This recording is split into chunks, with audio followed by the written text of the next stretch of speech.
Et c'est parti. Hello, bonjour à tous. Bienvenue sur ce live, le deuxième d'une longue série, j'espère, qui est consacrée donc aux enchères immobilières judiciaires. Et aujourd'hui, on va parler d'une thématique particulière. On va voir un petit peu ce qui se passe sous la procédure, ou du moins au niveau de la procédure, avec un spécialiste de la chose, avec un avocat, Maître Jordan Sarrazin, du cabinet Civilex. Salut Jordan. Salut, bonjour à tous. Écoute, pour entamer, avant de rentrer dans le vif du sujet, dans le détail de la procédure, est-ce que tu veux bien te présenter, nous dire un petit peu brièvement ton parcours et puis ton activité? Bien sûr, avec plaisir. Donc, Jordan Sarrazin du cabinet Civilex. J'exerce cette profession la profession d'avocat depuis bientôt une dizaine d'années. J'ai une formation en droit des affaires et fiscalité et j'ai travaillé dans deux cabinets en droit immobilier et dont un sur la région bordelaise qui est essentiellement tourné vers l'activité des enchères immobilières. Voilà, donc j'ai pu apprécier cette matière, la développer et travailler dans le cadre des enchères immobilières, en tout cas des saisies immobilières, que ce soit en qualité d'avocat poursuivant, nous verrons tout à l'heure, ou d'avocat qui assiste les enchérisseurs. Voilà, donc aujourd'hui, on va discuter un petit peu effectivement avec toi, Guillaume. Je crois que tu avais quelques questions à me poser sur les différents thèmes à aborder. C'est ça, on va voir un petit peu tous les aspects de l'avocat dans la procédure de vente aux enchères judiciaires. Et donc l'avantage, c'est que toi, effectivement, tu as tout vu, c'est ce que tu nous as dit là brièvement.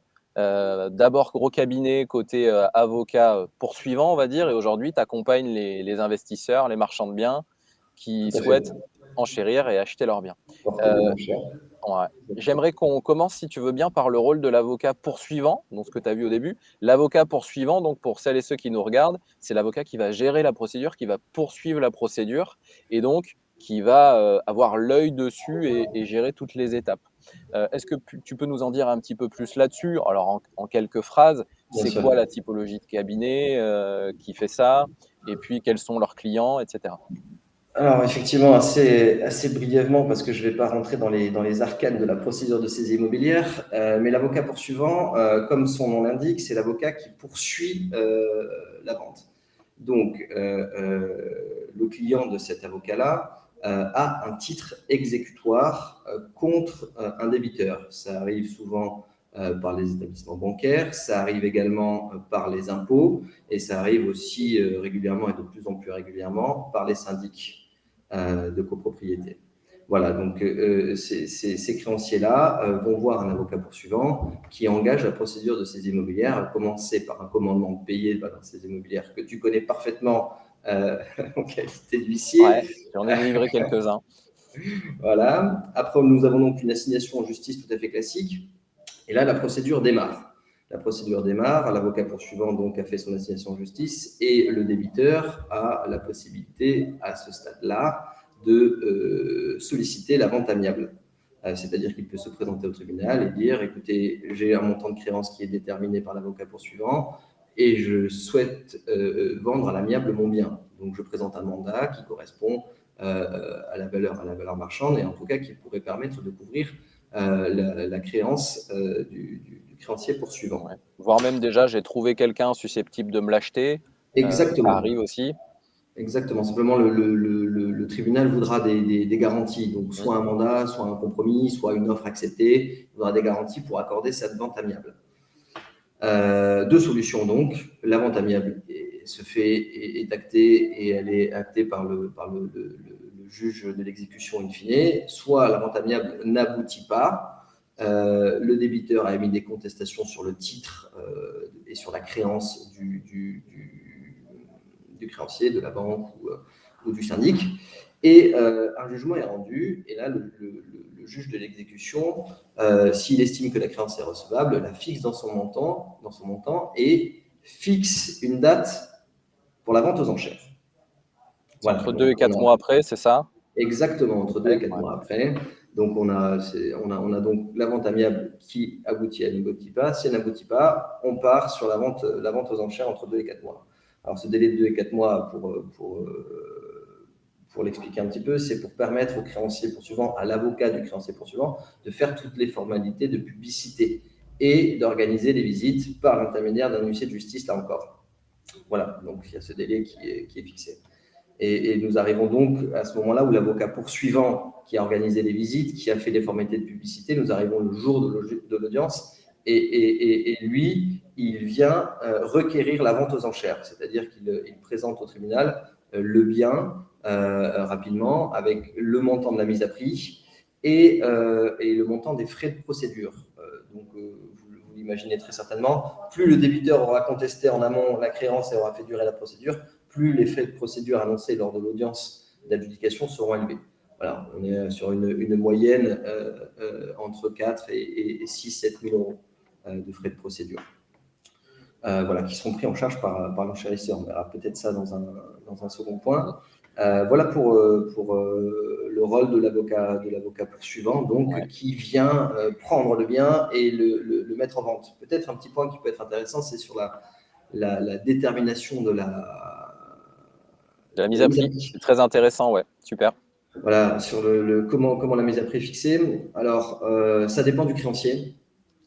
Traditionnellement, de manière un peu courante, couramment les banques, les établissements bancaires font appel à un expert foncier qui donne non pas une valeur marchande du bien, mais plutôt une valeur foncière, donc qui dépendra aussi de son état, de sa localisation. Il y a plein de paramètres qui sont pris en compte, et l'établissement bancaire souvent divise par deux cette évaluation émanant de l'expert foncier. Ouais, en fait, ils fixent la valeur marché du bien et partant de là, ils appliquent une décote et le plus souvent, ouais, c'est 50%. Voilà, à peu près 50%. Donc, sur le papier, l'enchère est très intéressante parce qu'on a un bien qui est à 50% de toute sa valeur, et c'est pas pour rien qu'elle est très intéressante, c'est pour attirer les personnes et les intéressés à venir porter des enchères. Voilà, l'objectif pour elle étant de se rembourser de sa créance, et aussi d'avoir quelqu'un qui porte une enchère, parce que le risque pour le créancier poursuivant, c'est que si personne ne vient porter une enchère, il est déclaré adjudicataire au prix, à la mise à prix, à la valeur de la mise à prix. Il y a une option, hein, si je ne me trompe pas, il peut, donc par défaut, il va être déclaré adjudicataire, donc la banque va devenir propriétaire du bien, ou alors l'avocat a la possibilité de finalement se désister et donc de dire j'abandonne les poursuites à ce moment-là, voyant qu'il n'y a personne, pour éviter pour éviter ça. Alors, l'abandon des poursuites peut être très, très fatal pour le créancier poursuivant. Donc, c'est extrêmement rare parce qu'il perd après, éventuellement, sur les règles de prescription applicables à la créance en elle-même, il perd la possibilité de revenir saisir même les salaires ou d'autres biens du débiteur. Donc, ils évitent ce cas-là. Si le bien est un peu sinistré, dans une zone un peu compliquée, il peut y avoir aussi, l'estimation a été faite de manière un peu élevée par l'expert avec la mise aux enchères, la mise à prix, pardon, est un peu élevée. Il peut y avoir des baisses. C'est-à-dire que vous l'avez certainement déjà vu, ou peut-être déjà abordé. C'est-à-dire qu'on a une mise à prix à, imaginons, 100 000. Et si personne ne porte des enchères à 100 000, on a des baisses successives de 10 000, 15 000 ou 20 000 jusqu'à arriver à un enchérisseur. Voilà. Et ça, c'est prévu donc dans un document, le cahier des conditions de vente, qui est rédigé donc par l'avocat poursuivant. Par l'avocat poursuivant, tout à fait. Lorsqu'il débute la procédure de saisie immobilière, il rédige ce cahier des conditions de vente. Et d'un point de vue pratique, pour en avoir vu maintenant pas mal, ils se ressemblent, ils ont tous à peu près la même trame. Donc vous, en fait, en tant qu'avocat, vous avez dans votre logiciel une trame, on va dire, standard, avec les mentions obligatoirement requises dans ce document-là. Exactement. Et ensuite, en fonction du dossier et du bien, vous allez ajouter, compléter le document. Tout à fait. C'est-à-dire qu'en fait, c'est extrêmement réglementé parce que le cahier des conditions de la vente fera partie du titre exécutoire. Une fois que vous avez remporté l'enchère, ça fait partie avec le jugement d'adjudication, le jugement qui constate qui désigne la personne qui a gagné les enchères, ça s'appelle le jugement d'adjudication, fait partie du titre de propriété. D'accord ? Donc, c'est très, très réglementé, et c'est pour ça qu'ils se ressemblent tous sur la forme et sur les éléments essentiels qu'on y retrouve. Ok, super. Ouais, c'est ce qui fait aussi que quand on a un titre de propriété après les enchères, c'est un Ouais, beau pavé de pas loin d'une dizaine de centimètres, parfois même plus, ouais, parce que exactement. justement, donc il y a le jugement qui reprend lui-même beaucoup d'informations, il y a le cahier des conditions de vente, il y a le PV de description parce que souvent il est annexé lui-même au cahier des conditions de Ouais, vente, et voilà, pas mal de choses, les diagnostics techniques éventuellement aussi, donc c'est vraiment souvent très épais, tout à fait. mais ça fait partie du truc et c'est le titre de propriété. Exactement, c'est une propriété. Après, les actes notariés, si on les prend avec toutes les annexes dans l'ensemble, on arrive aussi également à 200, 250 pages Ça. euh, des actes Quand on prend les notariés. documents sur l'urbanisme, et cetera, qui sont Exactement, annexés. Ouais. à peu OK, près. super. Bon, bah, merci pour ça. Côté avocat poursuivant, maintenant ce que je te propose, c'est de basculer alors j'allais dire de l'autre côté, mais en même temps, l'avocat poursuivant peut aussi être avocat enchérisseur. Donc parlons un peu du rôle de l'avocat du côté, enchérisseur, porté enchère. Hem, qu'est-ce que, bah, une question concrète, au niveau de l'avocat qui enchérit, toi, un client vient te voir ou un client potentiel vient te voir pour enchérir parce qu'il est intéressé par un bien, quel conseil tu vas pouvoir lui apporter? La question qu'on me pose souvent moi, c'est: «Est-ce que l'avocat va m'aider à déterminer mon enchère maximale? Est-ce qu'il va me conseiller sur la valeur du bien?» Ce genre de choses. Qu'est-ce que tu peux m'en dire de ça? Alors, ça va vraiment dépendre de l'avocat, de sa sensibilité au marché immobilier. Le conseil qui sera donné, en tout cas qui permettra de déterminer le montant maximum dans lequel vous pourrez porter des enchères, ça va notamment être le calcul de tous les frais qui vont suivre l'adjudication. Donc, savoir intégrer les honoraires de l'avocat, savoir intégrer les émoluments, savoir intégrer les droits de mutation. Est-ce que c'est du marchand de biens? Est-ce que c'est pas du marchand de biens? Parce que les Les droits de droits de mutation et mutation les ne sont pas les impôts mêmes, ouais. sont différents. Voilà, tout ça va permettre de déterminer, en fait, l'avocat va vous aider à déterminer l'enveloppe globale. En disant, si vous avez 250 000 euros pour un bien, eh bien, maximum, frais inclus, on fera les calculs nécessaires pour vous dire, on a une fourchette jusqu'à 237 000. Voilà, Ouais.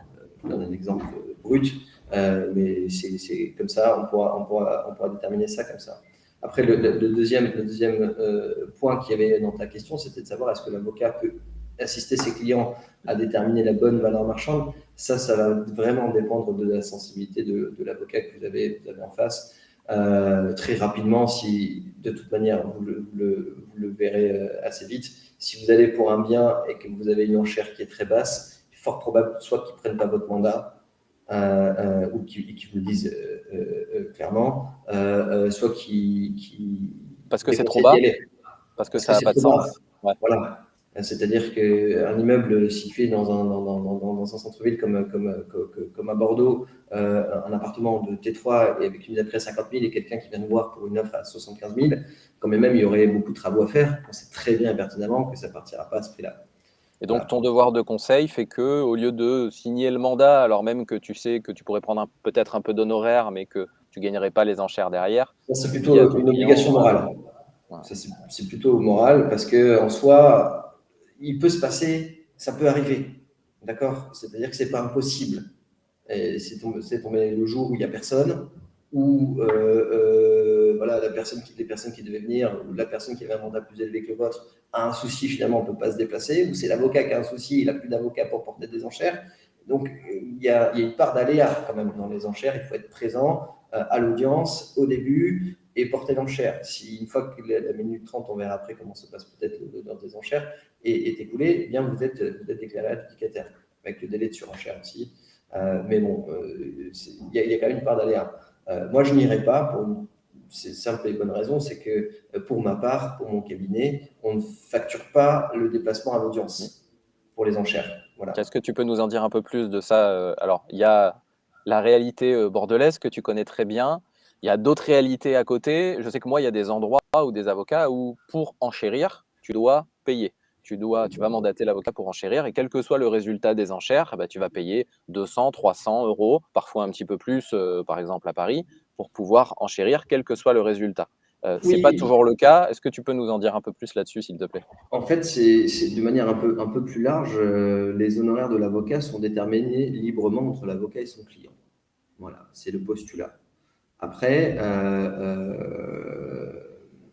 l'avocat décide, peut proposer, ou en tout cas décide d'imposer, lui, s'il le veut, facturer cette prestation. Mhm. C'est-à-dire que quand même, aller aux enchères, c'est pas juste y aller, attendre les quarts d'heure de la vente et repartir. Il y a tout un travail en amont qui passe souvent par un premier rendez-vous téléphonique si la personne n'est pas disponible, ou physique, et la constitution du dossier, l'ouverture du dossier, du traitement. Et donc, il y a beaucoup de mes confrères qui optent pour une facturation qui vont considérer d'1 heure, 1 heure et demie de travail. C'est pour ça qu'on est à 200, entre 200 souvent et 300 euros en province. À Paris, un peu plus élevé. Voilà. L'avantage de ce système-là de la rémunération, c'est que vous assurez les services de votre avocat. Parce qu'un avocat ne peut prendre qu'un mandat. D'accord. C'est intéressant de le préciser, ouais. Oui. C'est Donc, logique, mais c'est intéressant de le en le préciser. réglant, On le bloque avez une finalement. convention avec lui et c'est lui, il ira à l'audience porter les enchères. Voilà.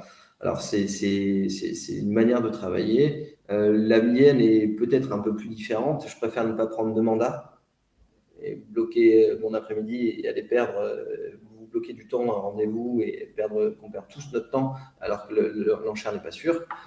Si l'enchère devient un peu plus sûre, là, on bloque le mandat et on mise sur le fait d'être adjudicataire ou non. Voilà. C'est-à-dire que s'il n'y a pas de résultat positif pour le client, moi, je ne facture pas d'honoraires pour ce déplacement et la consultation téléphonique au préalable. Parce que tu considères aussi que du coup, ton client reviendra régulièrement peut-être et que le C'est un jour où il parti va pris. gagner, voilà, ça fait partie du deal. Moi, c'est un parti pris. Voilà, c'est une manière de fonctionner comme une autre. Je ne sais pas si c'est la meilleure. En tout cas, c'est ma manière de faire. Et voilà, parce que je connais aussi très bien le marché bordelais. Je suis dans l'immobilier, j'ai beaucoup de clients investisseurs immobiliers. J'investis moi-même dans l'immobilier, donc je connais très bien le secteur. Voilà, pour moi, je préfère quand je prends un mandat, c'est que je suis quand même assez confiant sur l'issue. Voilà. Ouais, tu prends des mandats qui sont en adéquation, dont le montant est en adéquation avec la C'est valeur pas du illogique. bien, ou du Ouais. moins parce que le but des enchères, malgré tout, c'est pas d'aller acheter un bien à sa valeur, c'est de faire une Non, belle affaire et de l'acheter en dessous. On exactement. sait que c'est pas toujours le cas, mais pour autant, donc ton mandat va être en dessous de la valeur du bien, alors, en tenant compte de tous les aléas, de tous les à côté dont tu as parlé Exactement. dont tu parlé tout à l'heure, pardon, donc les différents frais qu'il faudra payer, droits de mutation, etc. Mais en restant cohérent par rapport à la vérité du marché que toi tu connais donc à Bordeaux en l'occurrence, qui est de dire un T3 plein centre de Bordeaux va se vendre toujours dans une fourchette comprise entre temps et temps. Et donc, être en dessous, ça veut dire que ça vaut pas la peine, même pas la peine d'aller enchérir parce que je vais faire perdre du temps à mon client et moi-même, je vais perdre du temps et tu Exactement. préfères te Et conserver. Ouais. on mobilise une somme d'argent. On en Voilà. parlera peut-être tout à l'heure de ça, Mmh. mais pour Ben, revenir, vas-y, c'est le moment. tu Qu'est-ce parlais que de tu demandes à tes clients vas-y, termine ta phrase. Si tu veux nous parler de ce que tu demandes à tes clients du coup pour enchérir. parfait, je vais vous dire ça, mais tu disais tout à l'heure que c'était par rapport au fait de connaître la valeur du marché. C'est même un peu plus largement que ça, même un peu plus précis que ça, c'est la valeur du marché immobilier à Bordeaux des enchères. Mmh. C'est-à-dire que je sais à peu près, par expérience, si un bien, à peu près dans quelle fourchette il va partir. D'accord. En C'est un dessous, sacré même avantage. si vous l'avez, en dessous, il est fort probable qu'il y aura une surenchère. Donc, on reviendra. Voilà. On s'y prépare, mais voilà, c'était le petit point. C'est-à-dire que c'est pas simplement la valeur du bien sur le marché immobilier, c'est la valeur du bien aussi aux enchères. Donc, un mandat cohérent. Effectivement, en dessous de la valeur marchande classique, qui est un peu l'objectif de tous dans les enchères, mais quand même cohérent par rapport aux autres enchérisseurs qui sont là aussi régulièrement, qui viennent et on connaît à force, par expérience, à peu près la valeur d'un bien dans lequel il peut partir. Ouais.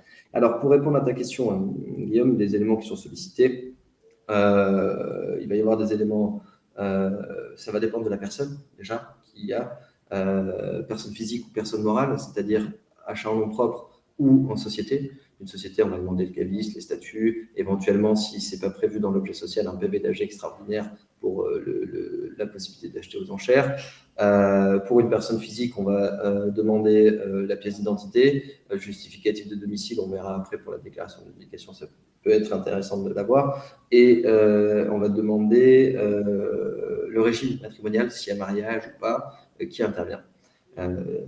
Voilà, on demande dans ces deux cas, si que ce soit une personne physique ou une personne morale, il y a des éléments en commun, à savoir est-ce que c'est en qualité de marchand de biens ou non, parce qu'il faut le déclarer le jour de l'audience ou en tout cas dans les 48 heures qui suivent l'audience d'application pour bénéficier des droits de mutation réduits, des impôts réduits en qualité de marchand de biens.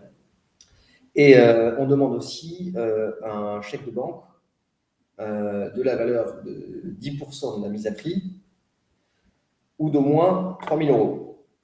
C'est-à-dire, petit exemple, si vous avez une mise à prix à 50 000 euros, il faudra un chèque de banque de 5 000 euros. Si vous avez une mise à prix à 20 000 euros, il faudra un chèque de banque de 3 000 euros. Voilà, donc c'est 10% ou au moins 3 000 euros. C'est pour ça aussi que c'est aller à une audience aux enchères en sachant que les chances de succès sont très faibles. On mobilise quand même un chèque de banque et de la trésorerie.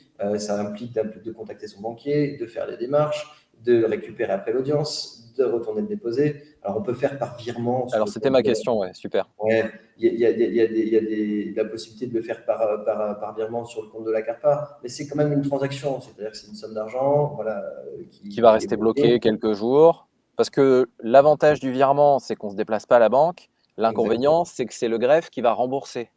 Les greffiers, ils ont autre chose à faire que de rembourser nécessairement. C'est sur le compte, en principe, c'est sur le compte CARPA de l'avocat. Ouais. Ça reste sur le compte CARPA de l'avocat. La CARPA, c'est une caisse, c'est une banque des avocats. Voilà. C'est indépendant de notre compte bancaire, un peu comme les notaires ont des comptes à la Caisse des dépôts et de consignation. C'est un peu le même schéma. Mais ça implique effectivement de devoir rembourser, de devoir récupérer. Voilà. C'est vraiment, c'est pour ça que venir à une enchère avec un prix trop bas n'est pas opportun, en tout cas n'est pas utile. Voilà pour les éléments à solliciter dans les grandes lignes. Il va y avoir aussi, moi, du coup, à titre personnel, je demande toujours pourquoi, quel est l'objectif de cet investissement. Est-ce que c'est pour acheter une résidence principale? Est-ce que c'est pour faire un investissement? Est-ce que vous travaillez dans le bâtiment, vous avez des contacts voilà, qui va aussi permettre de déterminer la valeur maximum à laquelle vous pourrez aller. Typiquement, une personne qui veut acheter sa résidence principale et que c'est le secteur qui l'intéresse, voilà, il ira au prix. Il ira au prix du marché, voire même peut-être un peu plus du prix du marché. Voilà. Si Parce c'est qu'il n'y un a pas la investisseur. problématique de rendement à mettre en face, etc. Exactement. Si c'est un investisseur, mais pour du locatif, bon, il va essayer de calculer en fonction de sa rentabilité.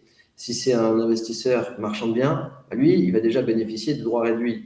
Il a 4% en moins, 4 points en moins sur les impôts. Donc, sur le montant des frais, il a une marge d'enchère plus importante. Voilà. Et après, on va avoir effectivement en plus tous ceux qui ont des sociétés dans le bâtiment et tout, qui donc ne payent quasiment que les coûts des matières premières. Donc, si c'est un marchand de biens, coût de matières premières, il est fort probable qu'il aille assez haut. Ouais, tu définis le profil avant pour aussi voir si c'est bien en adéquation avec le mandat qu'on te propose, quoi. Avec le mandat et avec le profil, c'est-à-dire que beaucoup de gens se disent bah, tiens, je vais acheter, mais je vais peut-être la retaper et la revendre. Mais ils n'ont pas conscience du fait qu'en qualité de marchand de biens, ce serait intéressant. Donc, on peut, s'ils viennent assez tôt, les assister et créer cette activité de marchand de biens. Ouais, ça, c'est intéressant. C'est parce que effectivement, tu ne vas pas te cantonner au rôle pour lequel on vient te voir à la base, qui est un simple mandat pour enchérir. Tu as une prestat de conseil à côté et Exactement. finalement une aide à l'arbitrage et à la constitution du patrimoine, quoi. Voilà, parce que c'est pour reprendre un peu tout le travail que tu fais, Guillaume, maintenant depuis plusieurs semaines et plusieurs mois, c'est qu'il y a quand même une sensibilisation à l'investissement immobilier. C'est-à-dire qu'il faut quand même comprendre un petit peu comment ça fonctionne, comment on y va, un peu de fiscalité, un peu d'immobilier en lui-même, un peu de travaux. Voilà, il y a toute une sensibilisation quand même qui est importante. Et moi, j'estime voilà, que ça relève aussi de mes obligations morales et professionnelles que de dire de sensibiliser le client sur tous ces aspects-là. Voilà. Super, ouais, bravo. C'est une super façon de voir les choses, en tout cas une bonne façon de voir les choses. Quand on va voir un avocat, on finira par ça, mais Euh, une question, on a parlé du marchand de biens, là, si tu veux bien, on est déjà presque à 25 minutes, donc on va Oui. prendre encore 5 minutes. L'idée, c'est que ça ne dépasse pas la demi-heure. Euh, sur les formalités après la vente et le lien avec le marchand de biens, dans quel délai à peu près, alors sans donner dans le détail quelles sont les formalités que l'avocat va faire, parce qu'on le rappelle, prendre un avocat, c'est pour enchérir, mais c'est aussi surtout pour faire les formalités qui suivent l'adjudication, qu'on ne peut pas faire soi-même. C'est le rôle majeur de l'avocat, c'est ce qui justifie aussi une grande partie de ses honoraires. Parce que Exactement. c'est son travail de faire que, au même titre qu'un notaire est là pour sécuriser une vente sur le marché traditionnel, c'est l'avocat qui va sécuriser la suite de la vente et de l'adjudication dans le cadre d'une vente aux enchères. C'est son rôle. Et donc, au niveau des formalités, ça prend un certain temps. C'est quoi le délai moyen? Quelles sont les grosses formalités que tu vas accomplir toi en tant qu'avocat qui a remporté les enchères? Et donc, pour un marchand de biens, concrètement, dans quel délai il peut espérer pouvoir revendre le bien? Ok. Peut-être une petite présentation rapidement sur les diligences qui suivent l'audience d'adjudication. C'est-à-dire que vous êtes déclaré adjudicataire, vous avez remporté les enchères. Il y a un délai de surenchère qui permet aux extérieurs ou aux personnes qui n'étaient pas présentes de venir éventuellement solliciter la remise en vente aux enchères du bien. Voilà. Une fois ce délai passé, on a donc le jugement d'adjudication qui tombe et qui vous déclare adjudicataire. Là, il y a un délai de 2 mois à compter de cette date-là pour payer le prix de l'adjudication et les frais. Et on n'a pas le jugement d'adjudication, d'ailleurs, dans ce délai-là. Non. On ne le reçoit Non, pas à non. ce moment-là. On commence à ce moment-là. On commence à ce moment-là parce que ce délai de 2 mois, il est impératif et il peut être lourdement sanctionné. Voilà, donc dans ce délai de 2 mois, il faut pas de conditions suspensives de financement, donc il faut s'assurer au préalable d'avoir les fonds, soit en liquidité, soit avec la banque qui vous dit c'est OK, je vous suis jusqu'à ce montant-là. Donc on doit payer directement au centre des impôts. Souvent, ils se manifestent un mois après, 3 semaines, un mois après. Ils écrivent à l'avocat ou directement à la personne qui a été déclarée adjudicataire. Ils payent les droits de mutation. Et par l'intermédiaire de son avocat, on va consigner le prix de vente, le prix de l'adjudication. Voilà, sur un compte qui est consigné à cet effet. Et donc, l'argent est bloqué. Donc là, c'est ce délai de 2 mois. À partir du jour où les frais et le prix a été payé, eh bien, prenons le cas, si l'occupant ne veut pas partir, d'accord, vous avez acheté vos enchères, le bien, et le propriétaire ne veut pas partir, vous pouvez engager la procédure d'expulsion. Typiquement, pour un marchand de biens, il est conseillé de payer le plus tôt possible. Comme ça, on peut déjà entamer la procédure d'expulsion. Et pour cette expulsion, le jugement d'adjudication est un titre d'expulsion. C'est-à-dire que vous le transmettez directement à un huissier de justice qui peut faire appel à la force publique pour expulser la personne. Voilà. Mais il faut avoir payé le prix. Première condition. Et après, derrière, on a le jugement d'adjudication, on va avoir toutes les formalités de publicité. Il y a un aléa qui est aussi lié à l'avocat poursuivant qui a encore des diligences à faire. Il va y avoir aussi un aléa qui est lié au greffe. Chaque greffe a ses délais de traitement et tout ça. Et après, c'est les aléas qui sont liés à votre avocat. En pratique, on arrive à sortir entre 3 et 6 mois le titre. Je ne dis pas qu'on a le retour de la publicité foncière. Attention, parce que le titre, après… Parce que ça dépend aussi du délai de traitement du service chargé de la publicité foncière et Mais qui c'est-à-dire dépend qu'en fait, localement du délai qu'ils ont. on considère qu'il n'y aura pas de difficulté à partir du moment où ça a été déposé la publicité foncière et qu'on a un accord que c'est OK. D'accord. Après, ça peut mettre, de toute façon, vous le voyez très bien avec les actes notariés, ça peut mettre 1 an, ça peut mettre 6 mois, ça peut mettre 18 mois, 24 mois. Là, ça dépend des villes, des régions. La vérité locale, oui. Exactement. Mais bon, à partir du moment où déjà où on a le titre remis par le greffe, avec le jugement tamponné, revêtu de la formule exécutoire, là, vous êtes propriétaire. Après, c'est une déclaration au service de la publicité foncière. Donc, on peut partir entre le jour de l'enchère et la possible remise en vente entre 4 et 8 mois. Voilà. Okay. Non, mais c'est important parce que typiquement, tu vois, un marchand de biens ne peut pas faire comme ce qu'ils font sur une vente classique. Ils ont leur compromis, ils commercialisent le bien et parfois ils signent le matin l'achat définitif, l'acte d'achat et la vente l'après-midi, s'il n'y a pas de transformation à faire sur le bien ou autre. Ils font le switch comme ça dans la journée ou à 2 jours près. Voilà. Là, ça ne va pas être possible aux enchères d'aller aussi vite que ça. on maîtrise moins les délais. Après, quand vous signez un compromis chez le notaire, vous avez, quoi qu'il arrive, souvent un délai de 3 mois, ou en tout cas un délai incompressible de 2 mois, qui est la déclaration d'intention d'aliéner. Dans des secteurs, quasiment tous, dans les villes, c'est souvent le cas. Et donc on a quand même des délais incompressibles. On va dire qu'on double ces délais-là. Voilà. C'est juste que le marchand bien doit savoir que c'est un peu plus long, et donc il commencera la commercialisation un peu plus tard. C'est ça. Voilà. Ok, super, merci beaucoup. Pour finir, Jordan, si tu veux bien, quel conseil tu donnerais à une personne qui veut enchérir, qui a un bien qui l'intéresse, dans le choix de son avocat? Est-ce qu'elle va en voir plusieurs? Si elle en voit plusieurs, qu'est-ce que tu lui apporterais comme conseil? Où porter son attention? À quoi être vigilant? Alors, c'est une très bonne question, parce que comment choisir son avocat, c'est quand même une bonne question. Déjà, le premier conseil que je donnerais, c'est qu'il y ait quand même des informations qui sont accessibles assez librement et assez facilement. Voilà, on ne comprend pas tout ce qu'on lit, mais on a des informations. Déjà, ça permet de s'éveiller un petit peu et de comprendre. Pour moi, le critère le plus important, ça va être la confiance. C'est-à-dire que vous donnez votre projet, vous confiez votre projet entre les mains de quelqu'un. Donc, la base, c'est la confiance.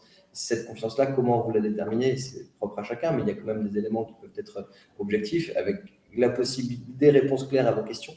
Déjà, est-ce que vous comprenez ce qu'on vous explique? Le premier point, qui est le b.a.-ba, quel qu'il soit, même pour un médecin, quelque profession qu'il soit, un artisan, si vous ne comprenez pas ce qu'il vous explique, c'est pas forcément bon signe. Voilà. Après, il va y avoir donc ce point-là. Il va y avoir aussi un point qui vont être les honoraires. Comme je l'expliquais tout à l'heure, ils sont libres. Donc chaque avocat pratique ses honoraires. Il y a une forme d'uniformité sur les barreaux, à Localement, quelques ouais. exceptions près. Voilà, typiquement pour les enchères, on aura pour les avocats enchérisseurs, on aura une partie fixe et une partie forfaitaire, un pourcentage, voilà, qui va varier en fonction du montant de l'adjudication.